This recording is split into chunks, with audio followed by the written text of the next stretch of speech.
Flying a drone is a great way to get outside, see new places, and even take some great photos.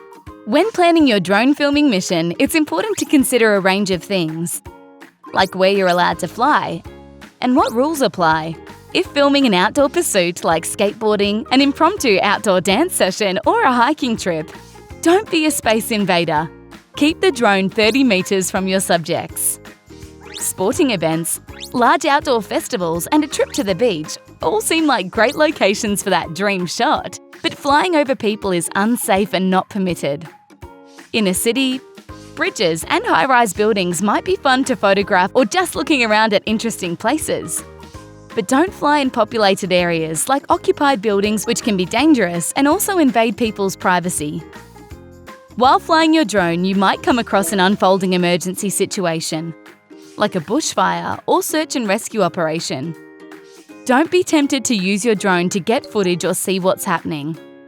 Flying around emergency operations can make the situation worse and stop police or firefighters from doing their job to help people in danger. Stay away from no-fly zones and be prepared for any aircraft that might appear in the area you're flying.